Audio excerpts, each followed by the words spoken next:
क्या आपको पता है कि सुप्रीम कोर्ट के जजेस को कौन अपॉइंट करता है? इसी तरीके से हाई कोर्ट के जजेस को कौन अपॉइंट करता है? और एक हाई कोर्ट से दूसरे हाई कोर्ट में अगर एक जज का ट्रांसफर करना है तो ये काम कौन करता है? आई होप कि इसका आंसर आप लोगों को पता हो। डेफिनेटली प्रेसिडेंट साहब ये सारे काम करते हैं। लेकिन क्या ये प्रेसिडेंट अपने डिस्क्रिशनरी पावर को यूज करके करते हैं? Obvious not. तो फिर ये इस काम को किस तरीके से करते हैं? प्रेसिडेंट साहब ये सारे काम करते हैं on the recommendation of collegium of the supreme court. हो सकता है कॉलेजियम वर्ड सुन के आप लोगों को थोड़ा सा अलग लग रहा हो। कॉलेजियम क्या है? Collegium is a group of 5 senior most जजेस of Supreme Court. It means Supreme Court के जो 5 सबसे सीनियर मोस्ट जजेस होते हैं उनका एक ग्रुप है, वो ये डिसाइड करता है, वो नंबर सॉर्ट आउट करता है कि किस जज को सुप्रीम कोर्ट का जज अपॉइंट करना है, किसको हाई कोर्ट का जज अपॉइंट करना है, किसका ट्रांसफर एक हाई कोर्ट से दूसरे हाई कोर्ट में करना है। ये वो नामों को शॉर्टलिस्ट करता है और नाम को फिर वो प्रेसिडेंट को रिकमेंड कर देता है। उसके बाद प्रेसिडेंट साहब उस पर्टिकुलर नाम के ऊपर अपनी मोहर लगाते हैं और उसको अपॉइंट कर देते हैं। ये प्रोसेस फॉलो किया जाता है इंडिया में जुडिशरी की रिस्पेक्ट में। लेकिन मैं आज आपसे इस बारे में बात क्यों कर रहा हूं? एक्चुअली बात करने का जो मेन पर्पस है वो है अभी विंटर सेशन में जो हमारे लॉ मिनिस्टर हैं उन्होंने एक स्टेटमेंट लोकसभा के सामने पब्लिश किया कि फिर से एक डिमांड उठ रही है देश में कि एनजेएसी बिल को री इंट्रोड्यूस किया जाए। एनजेएसी बिल, एकदम से ये कौन सी चीज आ गई सामने? एनजेएसी बिल को री इंट्रोड्यूस किया जाए। तो ये एनजेएसी बिल क्या है जिसको री इंट्रोड्यूस करने के बारे में बात हो रही है? जैसा कि मैंने आपको अभी क्लास की स्टार्टिंग में ही बताया कि कॉलेजियम सिस्टम की रिकमेंडेशन के ऊपर प्रेसिडेंट साहब किसी भी जज को अपॉइंट करते हैं।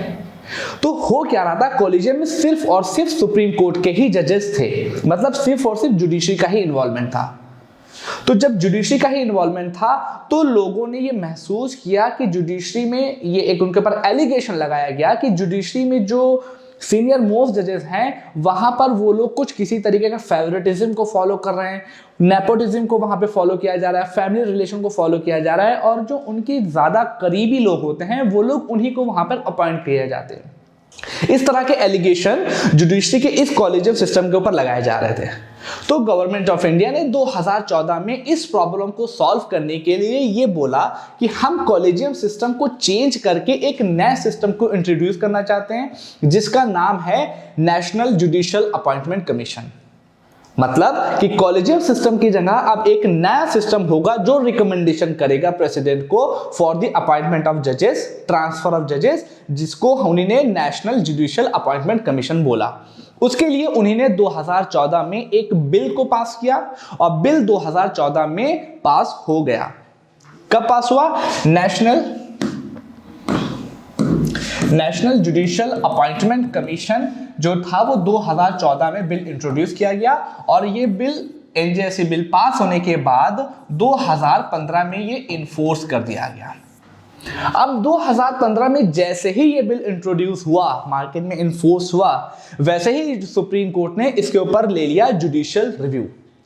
इस एनजेएसी बिल के ऊपर सुप्रीम कोर्ट ने जुडिशियल रिव्यू लिया और इसकी जांच पड़ताल करने के बाद सुप्रीम कोर्ट ने ये पाया कि ये अनकॉन्स्टिट्यूशनल एस्पेक्ट को शो कर रहा है। और उसने जब ये पाया कि ये एक अनकॉन्स्टिट्यूशनल एस्पेक्ट को शो कर रहा है, उसके बाद सुप्रीम कोर्ट ने इसके ऊपर एक्शन लेते हुए कहा कि एनजेएसी बिल को वो नल एंड वॉइड कर रहे हैं। उसके बाद से एनजेएसी बिल एकदम फिनिश हो गया। जैसा कि कॉलेजियम सिस्टम इससे पहले फॉलो किया जाता था वो फिर से रनिंग में था, फिर से वो रनिंग में ही आ गया। अभी कुछ सालों के बाद 2015 के बाद से अभी फिर विंटर सेशन में, जैसा कि मैंने आपको बताया, लॉ मिनिस्टर ने लोकसभा को ये इन्फॉर्म किया है कि देश में फिर से इसके बारे में डिमांड उठ रही है कि फिर से एनजेएसी बिल को इंट्रोड्यूस कराया जाए, फिर से इसको इंट्रोड्यूस कराया जाए। तो आज का जो आई होप कि आपको ये एक छोटा सा ग्लिम्स वाली स्टोरी पसंद आई होगी। आज ही इसके बारे में हम लोग इसकी पूरी हिस्ट्री के बारे में जानने की कोशिश करेंगे। नमस्कार, मेरा नाम इक्तदार अली खान है और ग्रेविटी आईज की तरफ से जो बर्निंग करंट अफेयर्स के टॉपिक हैं उसको लेकर मैं आपके सामने हाजिर हूं। आज इसी बर्निंग टॉपिक के साथ मैं इसके बारे में डिस्कस करूंगा। ओके, तो विदाउट एनी डिले हम क्लास को स्टार्ट करते हैं और टॉपिक के ऊपर आते हैं। ओके, ठीक है, बात स्टार्ट होती है जैसा कि मैंने बताया इसी न्यूज से कि growing voice in favour of reintroducing NJAC bill, law minister tells Lok Sabha में लॉ मिनिस्टर ने इसके बारे में इंट्रोडक्शन दिया था कि भाई ऐसी डिमांड उठ रही है। अब ये टॉपिक आपके लिए इतना इंपॉर्टेंट क्यों है? इतना इंपॉर्टेंट इस वजह से हो सकता है कि 2015 में, जैसा कि मैंने आप लोग को बताया कि 2015 में जब इसको नल एंड वॉइड किया गया 2015 में, तो फिर 2017 में यूपीएससी ने मेंस में 2 साल के बाद इस टॉपिक के ऊपर मेंस में एक क्वेश्चन पूछा था। उस क्वेश्चन को आप लोग देख लिया, सी दिस क्वेश्चन कि critically examine the Supreme Court judgment on NJAC 2014 with reference to the appointment of judges of higher judiciary in India। ये क्वेश्चन यूपीएससी ने अपने रिजल्ट में पूछा था। अब इसके बारे में फिर से डिबेट उठ रही है, तो इसके बारे में हम लोग फिर से जानने की कोशिश करेंगे। ठीक है, अब मैं आप लोगों को थोड़ा इसको स्लाइड में मैं आपको बताऊंगा। ये वो जजेस की बेंच की पीठ थी, जो एक बेंच बनी थी जिसने एनजेएससी के ऊपर फैसला दिया। 4/1 से इसके ऊपर फैसला आया था, 4:1 के हिसाब से इस पर फैसला आया था। 4 जजेस जो इस बिल के अगेंस्ट में थे और एक हमारे जस्टिस जे चलमलेश्वर जो थे वो इन्होंने डिसेंट में वोटिंग की थी। ठीक है, तो उसके बाद एनजेएससी बिल को एकदम नल एंड वॉइड कर दिया गया था। ठीक है, अब इसकी थोड़ी सी स्टोरी के बारे में हम लोग जानेंगे कि एक्चुअली ये डिबेट उठी ही क्यों जुडिशरी के मैटर में एग्जीक्यूटिव ने इंटरफेरेंस किया। इसके बारे में थोड़ा सा मैं आपको हिस्ट्री में लेके जाना चाहूंगा और थोड़ा सा कनेक्ट करते हुए हम लोग एक एक चीज को क्रिस्टल क्लियर तरीके से जान लेंगे। तो हिस्ट्री स्टार्ट होती है 1973 से। 1973 आई थिंक मुझे इसमें कुछ भी आपको बताने की जरूरत नहीं है, because you are very well aware about the this year. क्या हुआ था इसमें? The landmark judgement of Keshavananda Bharati. Keshavananda Bharati case का जजमेंट इसमें आया। केशवानंद भारती केस का जजमेंट इसमें आया। ये केस लैंडमार्क इस वजह से है क्योंकि इसने एक इंडियन कॉन्स्टिट्यूशन और इंडियन गवर्नेंस के रिस्पेक्ट में एक ऐसे कॉन्सेप्ट को इंट्रोड्यूस किया था जिसकी वजह से हमारा कॉन्स्टिट्यूशन और मजबूत हो गया। क्या था वो concept? The basic structure of our constitution. ये इसी केशवानंद भारती केस में आया।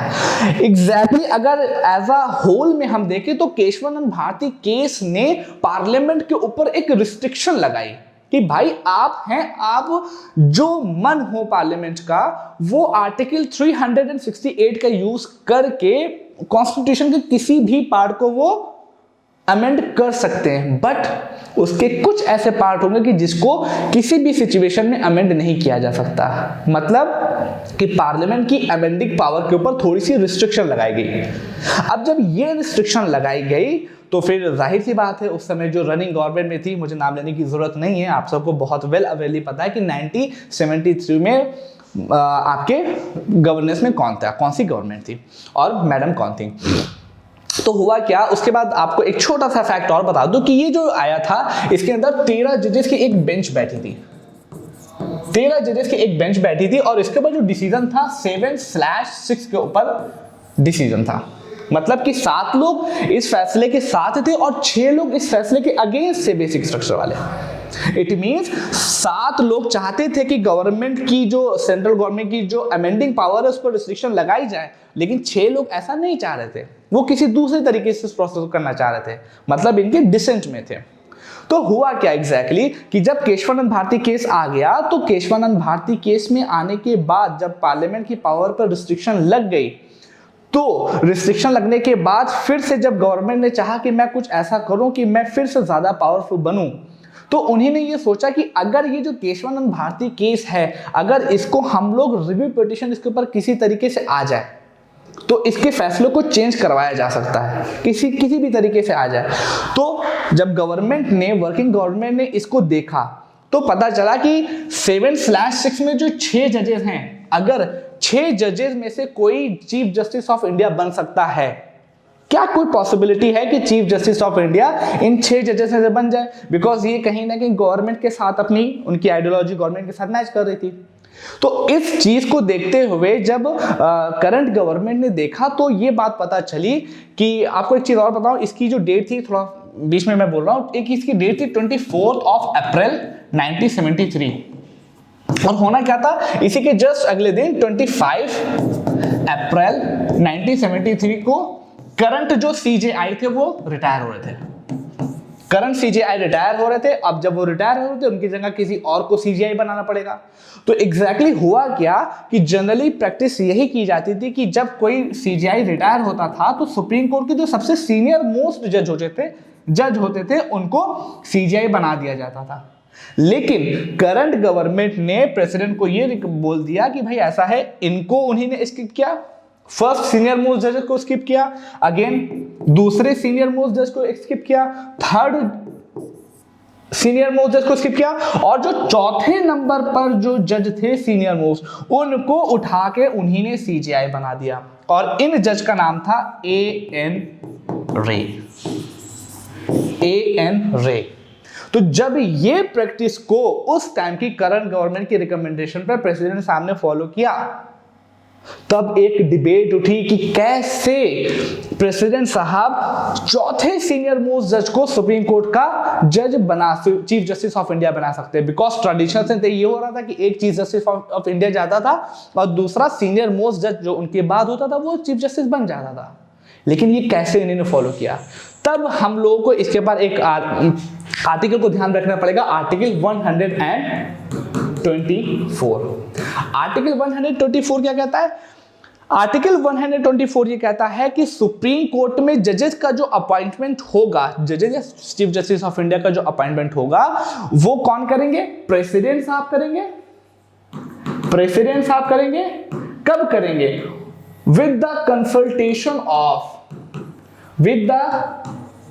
कंसल्टेशन ऑफ सुप्रीम कोर्ट जजेस। सुप्रीम कोर्ट के जजेस के साथ कंसल्ट करने के बाद ही ऐसा करेंगे। लेकिन जो यहां पे कंसल्टेशन वर्ड है, यही मेन प्रॉब्लम की जड़ था। उसमें ये एक्सप्लेन ही नहीं किया गया था कि कंसल्टेशन वर्ड का एग्जैक्ट मतलब क्या है। क्या कंसल्टेशन वर्ड का मतलब है कि बाइंडिंग होगा, कि प्रेसिडेंट साहब किसी भी जज को अपॉइंट करने के ऊपर जो भी कंसल्ट करेंगे सुप्रीम कोर्ट के जज से, क्या वो रिकमेंडेशन बाइंडिंग होगी या नहीं होगी, इस बारे में कोई भी क्लियरिटी नहीं थी। इसी चीज का फायदा उठाते हुए उस समय प्रेसिडेंट साहब ने चौथे सीनियर मोस्ट जज को सीजेआई के रूप में अपॉइंट कर दिया। ये डिबेट बहुत तेज उठी कि ये पॉसिबल नहीं है, ये गलत चीज है, ये गलत चीज है, ये गलत चीज है। और ये चीज 1973 के बाद बहुत ट्रेंडिंग में रही। करते करते करते करते हमारा आ गया ईयर 1982 आ गया। ईयर देखिए अगेन इस को लिखा हुआ ईयर आ गया 1982। क्या हुआ इसमें? इस केस 1982 हुआ तो फिर एक केस इसी रिस्पेक्ट को सॉल्व, इसी प्रॉब्लम को सॉल्व करने के लिए सुप्रीम कोर्ट में गया। प्रॉब्लम क्या थी कि जो आर्टिकल 124 है उसमें जो कंसल्टेशन वर्ड है उसका एग्जैक्ट मतलब क्या है, क्या कंसल्टेशन प्रेसिडेंट के ऊपर बाइंडिंग है या नहीं। तो इस रिस्पेक्ट में सबसे पहले एक केस आया जिसको हम लोग बोलते हैं एसपी गुप्ता केस 1982, जिसको फर्स्ट जजेस केस भी बोला जाता है। और इस केस ने कंसल्टेशन वर्ड के ऊपर ये बोल दिया कि कंसल्टेशन का मतलब है नॉट बाइंडिंग। इट मींस कि जब प्रेसिडेंट साहब को किसी भी जज को या चीफ जस्टिस ऑफ इंडिया को अपॉइंट करना होगा तो वो सुप्रीम कोर्ट के जज या सीजेआई से रिकमेंडेशन कंसल्टेशन करेंगे, लेकिन जो कंसल्टेशन सुप्रीम कोर्ट के जज उनको दें वो प्रेसिडेंट के ऊपर बाइंडिंग नहीं है। मतलब पहले केस में बोल दिया बाइंडिंग नहीं है, बात खत्म हो गई। ठीक है, अब सुप्रीम कोर्ट ने बोल दिया भाई तो ठीक है, लेकिन बात यहीं पर खत्म नहीं हुई। इसके बाद एक और संस्था है जिसके बारे में देखेंगे, एससीओरा। इसका supreme court advocate on record association.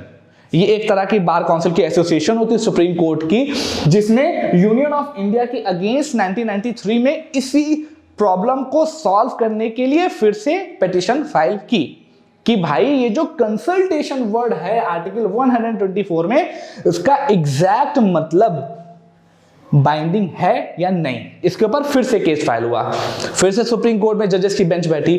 तो फिर जब इस केस की सुनवाई हुई तो फिर यहां पर बहुत इंपॉर्टेंट चीज आई। तो सुप्रीम कोर्ट ने इसके ऊपर अपने जजमेंट को थोड़ा सा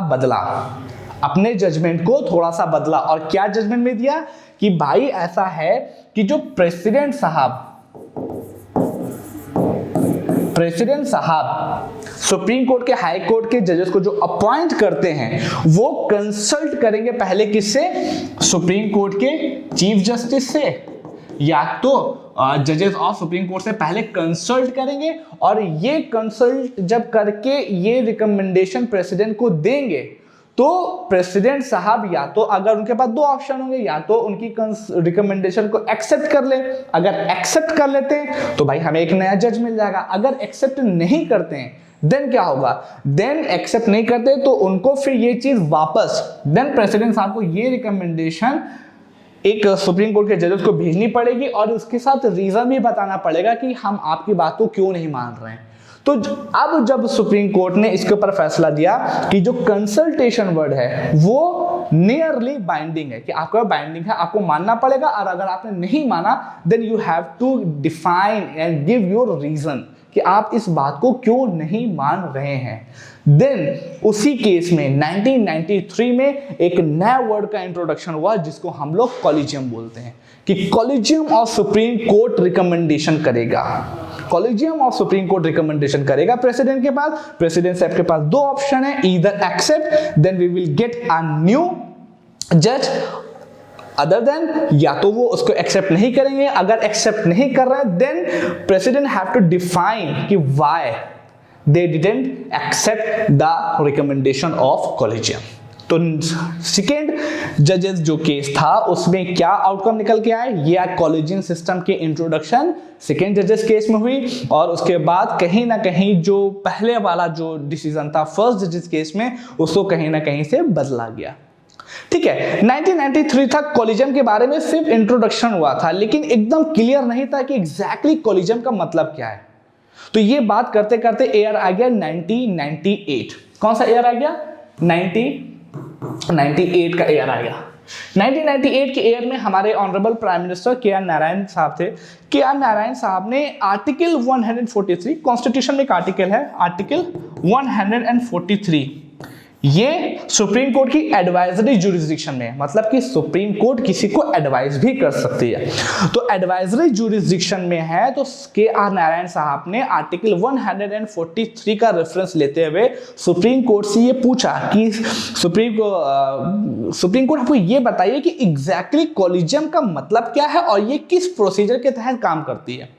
तो 1998 में के आर नारायण साहब ने जो एडवाइस मांगी थी सुप्रीम कोर्ट ने, उसी की रिस्पेक्ट में जो उन्होंने एडवाइस मांगी उसी एडवाइस के ऊपर जो कि सुप्रीम कोर्ट ने जो अपना डिफरेंस दिया, सुप्रीम कोर्ट ने कॉलेजियम को एक्सप्लेन करने के लिए जो बातें बताई उसी को हम लोग थर्ड जजेस केस के नाम से जानते हैं। ध्यान रखिएगा, इसमें किसी भी तरह की पिटीशन फाइल नहीं हुई थी।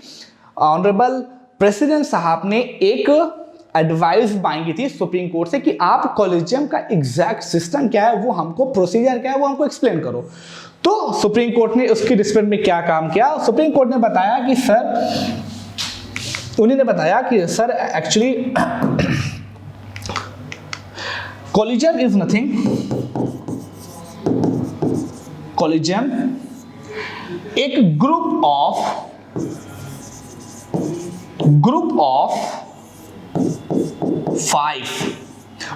ऑफ 5 सीनियर मोस्ट जजेस ऑफ सुप्रीम कोर्ट है जो इंटरनल डेमोक्रेसी के ऊपर वर्क करता है। इट मींस कि उसमें जितने भी डिसीजन होते हैं वो पूर्ण बहुमत के जरिए से लिए जाते हैं। मतलब कि 5 जजेस हैं और अगर 5 जजेस हैं और 5 जजेस में से अगर किन्हीं 2 जजेस ने, सपोज दैट 1 2 3 4 5, इनमें से अगर 2 जजेस ने भी किसी भी नॉमिनेशन के ऊपर, किसी भी जज के नाम के ऊपर असहमति दिखाई तो उसकी रिकमेंडेशन प्रेसिडेंट तक जाएगी ही नहीं। हम लोग इंटरनल डेमोक्रेसी को बहुत फॉलो करते हैं और इसकी रिकमेंडेशन प्रेसिडेंट को जाएगी, देन प्रेसिडेंट उसके ऊपर किसी भी जज को अपॉइंट करेंगे। उन्होंने ये थर्ड जजेस केस में एक्सप्लेन कर दिया। यहां तक बात बड़ी नॉर्मल थी, यहां तक चीजें नॉर्मल चली थी। मुझे लगता है कि यहां पर आप लोगों को कोई इशू नहीं होगा। लेकिन 1998 से लेके सन 2014 तक, 1998 से लेके काफी टाइम हो गया 2014 तक, इस एरा के बीच में लगभग 16 साल में सुप्रीम कोर्ट के ऊपर ये एलिगेशन लगने लगे, कि सुप्रीम कोर्ट में जो अपॉइंटमेंट का प्रोसेस है उसमें ट्रांसपेरेंसी नहीं है।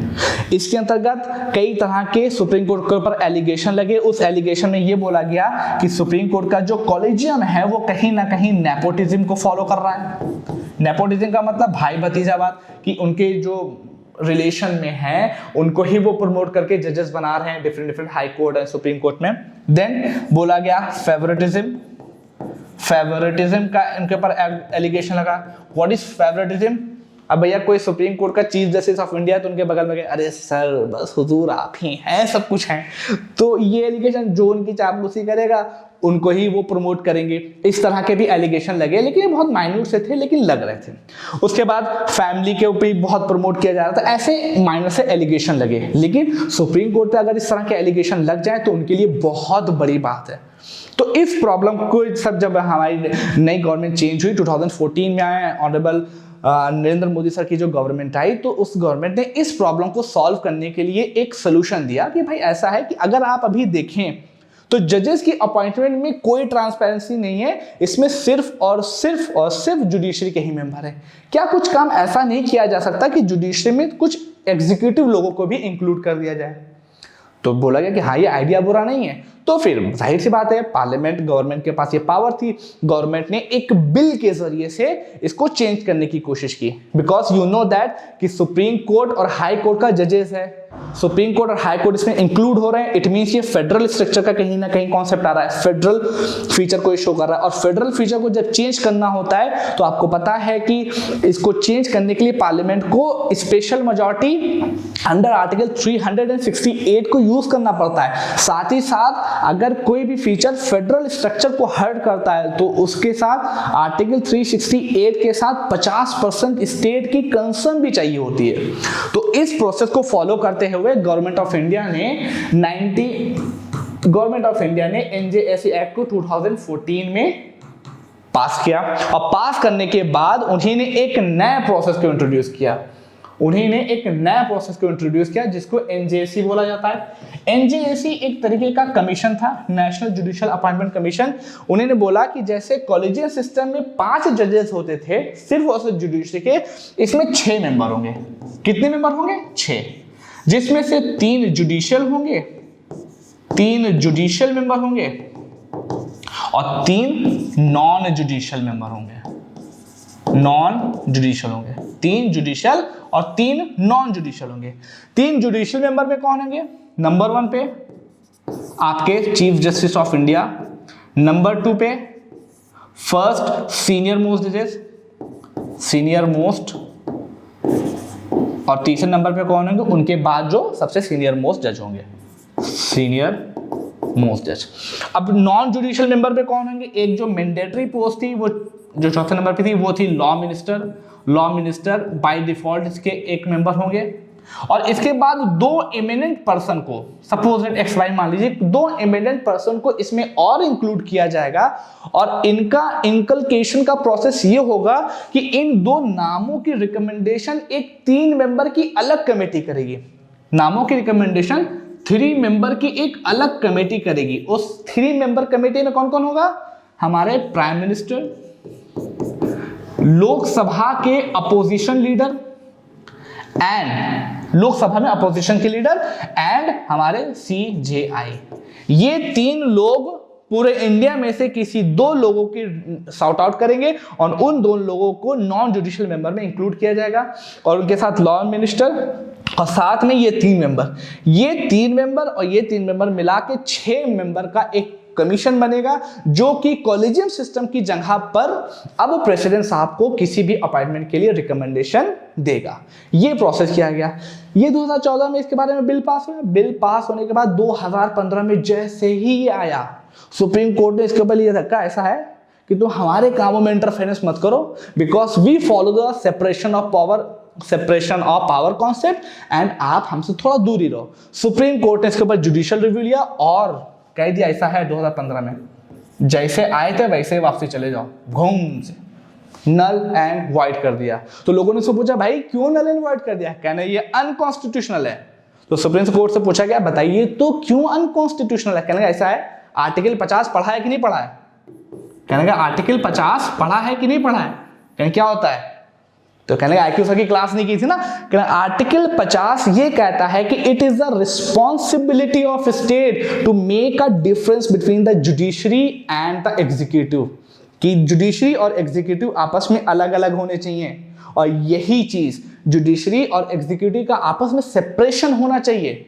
ये एक बेसिक स्ट्रक्चर का भी पार्ट है, और जो चीज बेसिक स्ट्रक्चर का पार्ट है उसको पार्लियामेंट चेंज कहां कर सकती है? क्लास की स्टार्टिंग याद है? तो जब एक पार्ट आर्टिकल 50 बेसिक स्ट्रक्चर का पार्ट है, तो जो बेसिक स्ट्रक्चर को चेंज ही नहीं कर सकती, तो आपने कैसे चेंज कर दिया? इट मींस आपने अनकॉन्स्टिट्यूशनल एक्टिविटी की है। जब की है तो फिर भैया जाओ, घर में रहो, केस कैंसिल, एनजेसी कैंसिल, फिर से कॉलेजियम सिस्टम बहाल हो गई।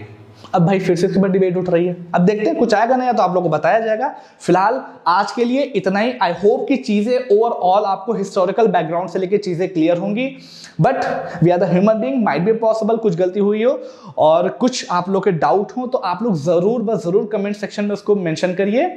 और जो भी नए टॉपिक जो कि करंट इवेंट में हो रहे हैं उसके बारे में आपको वीडियोस चाहिए तो उसके बारे में भी आप लोग कमेंट सेक्शन में जरूर मेंशन करिए। और ये तो था आज के लिए, अब नेक्स्ट वीडियो में फिर से आपके सामने हाजिर होंगे। Thank you class and see you soon.